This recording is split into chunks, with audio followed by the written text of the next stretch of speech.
it down. I understand. Welcome aboard, viewers. This is Windshear bringing you another Planetside 2 commentary. And yes, I am still a noob at this game. I've only put out 2 videos about this game, but in this video I want to start off here with a little clip. And I apologize for the background chatter, that's a squad chat. But I just want to start off this clip with a little gun battle here as I make my way towards this sniper essentially here. And I'm running with a gun called the Warden. It's like a semi-automatic battle rifle, if you will. I'm playing in the heavy category. And right here, I'm just getting massacred by this guy. I'm like 1 bullet from death. And I'm just waiting to die here any moment. There you can see my health in the lower left. I mean, I'm just like, oh, let's just put it all on the line, slow it down. Oh, for the win, yes sir. The console scrub triumphed on that one. Anyway, here's what I want to bring the meat and potatoes of this video. You know, Planetside 2 is a completely different feel game, but my previous video about Planetside 2 kind of detailed the similarity of this game between this and Battlefield 3. That's primarily my experience.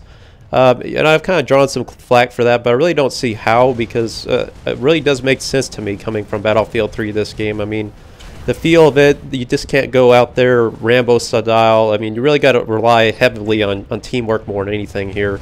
And in particular on this footage, I wanted to kind of demonstrate what it's like from a big tank battle versus infantry perspective. How you got to be kind of cautious about approaching massive battles. It's like Battlefield 3 when you're going against a group of 3 or 4 engineers or infantry from that perspective.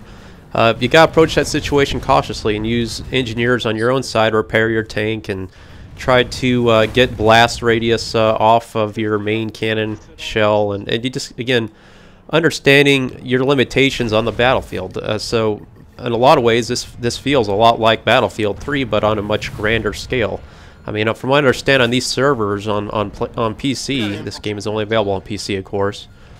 You can have thousands of people playing on these servers, and obviously, I'm not used to big battles like this, but it still makes sense. This game, and this area I'm playing on is on the continent called Indar, and this is a big hotspot always on this map. Battle for the crown.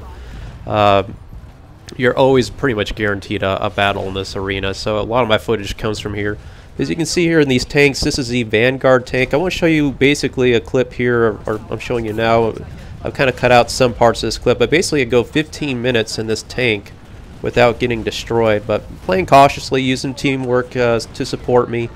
But one thing I'm always having to adjust to with this game is that there you see me getting kills, just bombarding this team. And this vehicle straight out of the box, by the way. This is absolutely no upgrades at all. It has a 120mm cannon on it, the Vanguard tank here. But one thing I'm always having to adjust to is that you have a limited ammo count. So a lot of times I'll have to go back after shooting my cannon, you know, 20 or 30 times as I'll speed up through this. I gotta retreat back to base to reload on ammo. Now the next clip I'll show you after this one is me upgrading this tank with just the high explosive munitions, which is good versus anti-infantry. And you'll see on a day perspective as I kind of utilize that loadout. So I want to show you here what the vehicles are in this game. Obviously, from my experience, vehicles are pretty much everything in this game. You can have a lot of infantry combat, but for the most part, what changes the tide of any battle are vehicles. And that smaller tank up there in front of me is called the Lightning tank. That's universal across all 3 races. I am playing on the new conglomerate, or the NC as they're called. And our specialty tank is called the Vanguard, which is basically the heavy variant of the tank. It takes about 450 points of mechanized points to unlock this thing, and you get to jump in the tank. And obviously, if you don't have mechanized points, you can't call this thing in. So it's a little frustrating a lot of times when I'm playing this game. Like, I want to pull out a tank, but I don't have any. We don't have any technical bases captured, or technical plants. For mechanized units, so you really can't call it in. That's another strange thing, again, coming from Battlefield 3. It's not like tanks just spawn every 30 seconds or every minute or two. You just hop in and go. You have to purchase these things based on where your whole team has captured points on the whole map. So strategic points, certain points on this whole continent, unlock the ability to call in certain units, whether it's air units or ground units. or certain infantry type units. This game, again, I haven't been playing it too much lately. I've been kind of sidetracked with Battlefield 3 again, but every time I play it, it's kind of a... I don't really know anybody on PC, so it's strange to kind of get in these lobbies and hear these guys talk a lot of times, because there's some really intensive players out there. And from my background and my experience, I'm just not... I'm not that serious of a gamer in this game. I want to do good at it. I'm trying to learn it. But for the most part, it's a real steep learning curve from my observation. It's not like you can just hop in and expect to figure this stuff out. It is a grind. It took me some time to understand kind of the language with this game, what people referred to in strategic positions. Just learning the voice system in itself. But this is a great game. It's a lot of fun. The graphics, I think, are good. Yes, I'm still playing it with my antiquated brand new HP laptop that all the PC guys like to light me up on, saying it's so weak and stuff, but I don't really notice any problem when I play this game. I mean, I got a 650M 2 gigabyte dedicated graphics card, NVIDIA graphics card. I mean, to me a 650M is not a bad card, but apparently it's a watered down variant of any kind of desktop model. But you know, playing this on my laptop, I mean, I can play it on the road, and I don't really have many problems. I'm also playing Battlefield 3 on it too. So I think if you pretty much have a relatively new computer, you can run this game. But if you don't, just don't even bother. Obviously, these battles are such massive scales here. It's staggering sometimes when you just see hundreds of players rolling across a battlefield.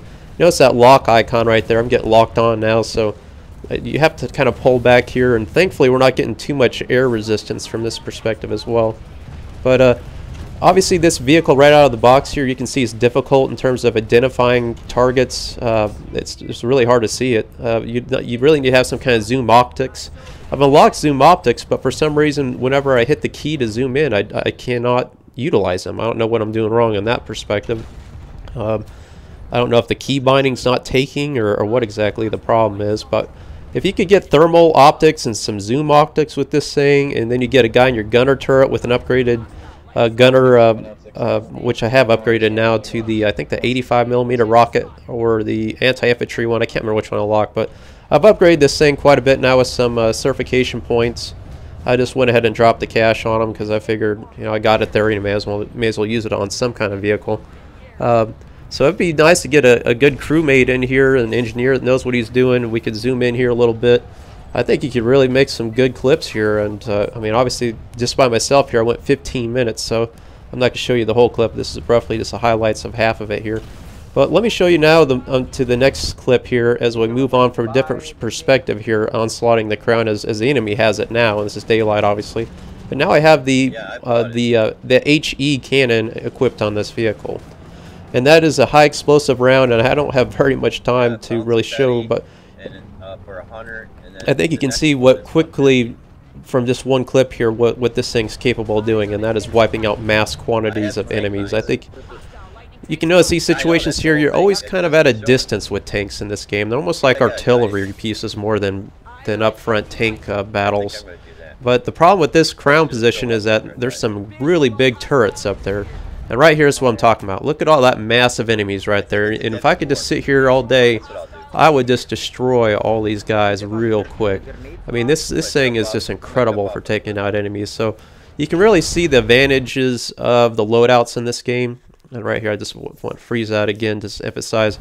You can just take out clumps of guys. I mean, just probably several of them at a time per shot here with this thing. And I kind of got a good vantage point here because these guys, of course, always have the high ground on this position.